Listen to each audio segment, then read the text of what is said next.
Дяд. Дами и господа, напук на прякора си в партията Столетница работят млади хора и сега ще ви представя един от тях. На гости ни е Кристиан Вигенин.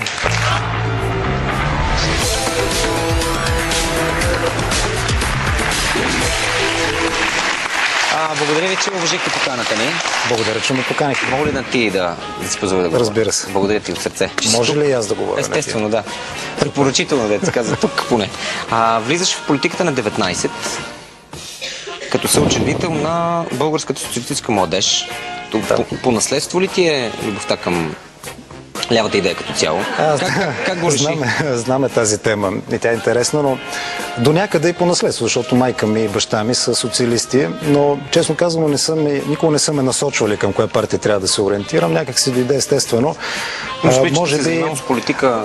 Възможно е, да. Не съм го търсил целенасочено, така да кажем, но бях един от хората, които веднага след 89-та година организирахме в моята гимназия, аз съм завършил немската гимназия, различни протести, нови инициативи. След това участвахме заедно в митингите и на СДС сме ходили, и на БСП.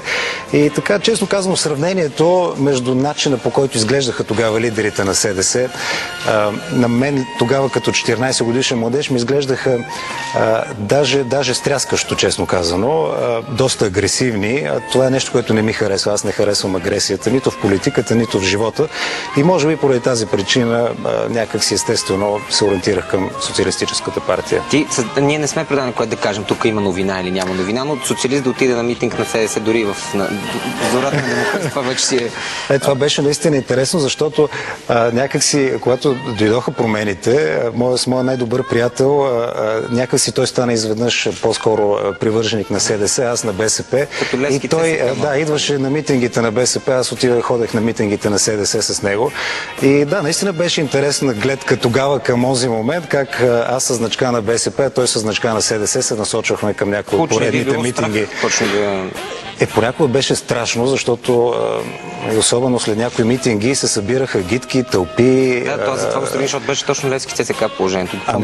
Да. Как в момента би убедил група млади хора, примерно, че да си социалист е нещо хубаво? Може би, като ме гледат, не е чак толкова лошо, вероятно.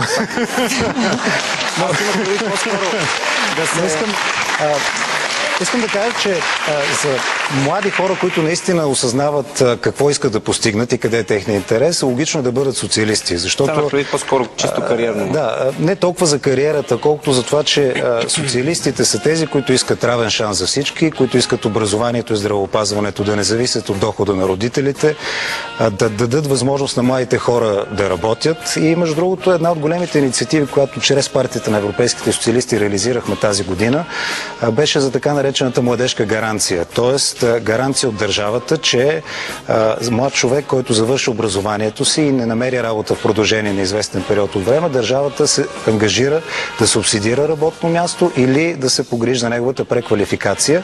Тази инициатива ще влезе в следващата многогодишна финансова рамка на Европейския съюз, поне такива са намеренията, и това ще става с финансиране от европейските фондове. Това ще важи във всички страни членки на Европейския съюз? Би трябвало, да.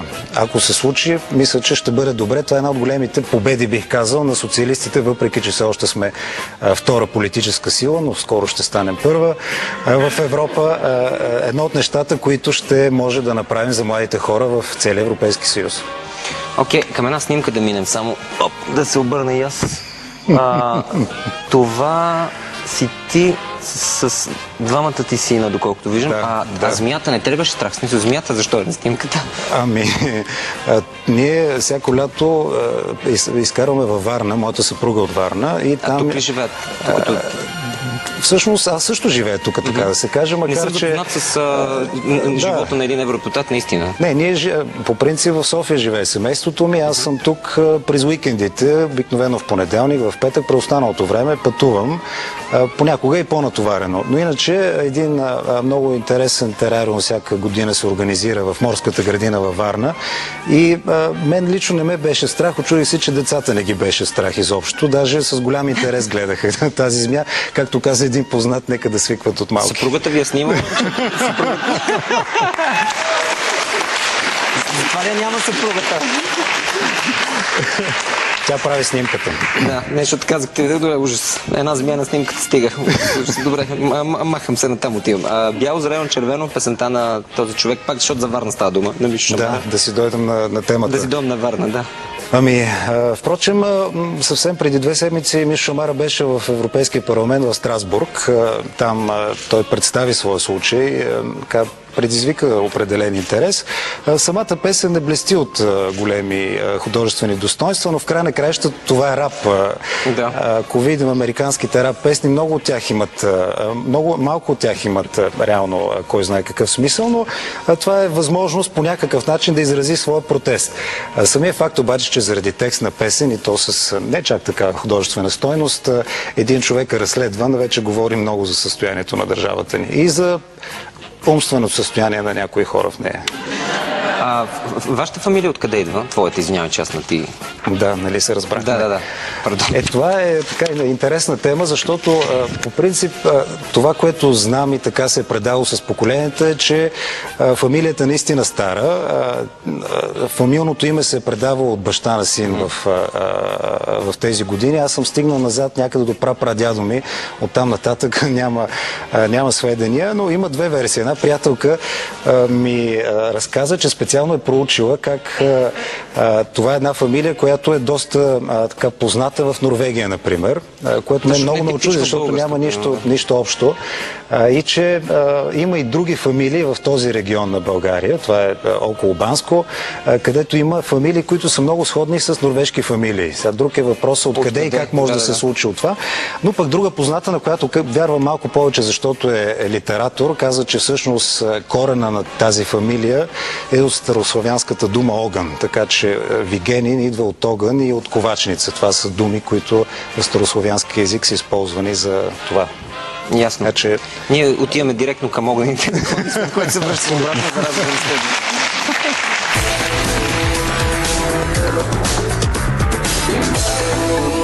Време е за жега. Неделя, 9. Дами и господа, Кристиян Вигенин ни е на гости тази вечер. Искам да те питам още преди, но забравих. Скучни хора ли са евродепутатите? Много. Не, ще Добре, следващия. Наистина много хора в политиката изглеждат скучни, защото ги виждаме само в официалните поне в българската, извиниме за уточнението, но тук все едно не ходят до тоалетна. Това винаги ме е притесняло. Макар че както се видя в началото на предаването, има и много весели моменти с българските политици, но примерно, когато видиш тези хора извън тази среда, която е официалните срещи и заседания, някои от тях безкрайно могат да те очудят. Например, едва ли някой от вас може да си представи, че сегашният председател на Европейския парламент Мартин Шулц може да танцува на стол в рамките на едно празненство на групата, да кажем, или друг, който е познат с безкрайно дългите си скучни речи. Мой колега няма да каже откъде, да не би да гледа това предаване, то все пак е известно, който на такъв тип събирания свири и пее прекрасно на китара. Тоест винаги един човек може да изненада и нека не съдим по политиците само... Евродепутат ли говориш? Не е за български. Не. А български евродепутат, впрочем, е много добър саксофонист. Това е Владко Панайотов, който е евродепутат от листа на ДПС. Ето не сте знаели, но е невероятно. И затова си струва така да бъдат представени в по-реална... Тук никой не си позволява такива весели неща. Може би и така да е, но наистина много тези хора са нормални хора, които понякога политиката ги представя в един по-особен вид. Това не са винаги те, това, което виждате. Вярно ли е, че за една седмица 3 пъти си изпускал самолет? Случи ми се веднъж, да. Но... Жесток рекорд. Но единия път беше връзка. В смисъл не, че аз съм закъснял за полета, просто полета закъсня за следващия. Но това е част от нашия живот. Ние постоянно сме по самолетите. Както казваше една от нашите колежки, мисля, че беше Лидия Шулева, която временно беше евродепутат, каза, аз няма да се кандидатирам отново, защото просто не искам да хода на работа с самолет. Научи ли родителите си да пишат? Научи си всъщност вашите да пишете смс-и, да ти пишете смс-и? Да. Какво най-често си разменяте по това? Ами обикновено ги информирам къде съм и къде отивам, да кажем, и ги питам добре ли са и те ми отговарят, защото установих, че когато се обаждам по телефона, не винаги ми вдигат. Не знам защо го правят. Винаги телефона на майка ми или на баща ми е някъде, където не го чуват. Затова с SMS-та е по-лесно. А когато аз съм в самолета, те няма как да ми звъннат обратно, така че научих ги и получава се. В смисъл комуникацията върви, но гледам да ги виждам и на живо все пак. Случва ли ти се, докато стреляш пистолет на стрелбище, да слагаш на мишената физиономията на някой от ГЕРБ, примерно? В никакъв случай аз казах, че не харесвам агресията и... Добре, още ли мислиш, че само при война е възможно коалиция с ГЕРБ да изчерпа темата? Аз казах, че ние няма как да направим коалиция за ГЕРБ, защото не можем да спасим страната от ГЕРБ заедно с ГЕРБ. Няма как да стане, затова смятаме да се обърнем към всички останали политически сили, които са готови да работят за една промяна в България. Казах това за войната, защото в ситуации на големи бедствия или войни, обикновено политическите сили нямат избор и трябва да работят заедно. Не дай Боже, не вярвам това да се случи и не искам да се случи, така че го казах в смисъл, че такава коалиция е изключена. Няма как да стане. Уикенда имаше някакви неща из пресата. Действително ли Сергей Станишев ще вдига сватба? Нямам представа, но сигурно всички ще разберат, когато дойде момента. Окей, много благодаря, че ни бяхте на гости. Благодаря. Благодаря.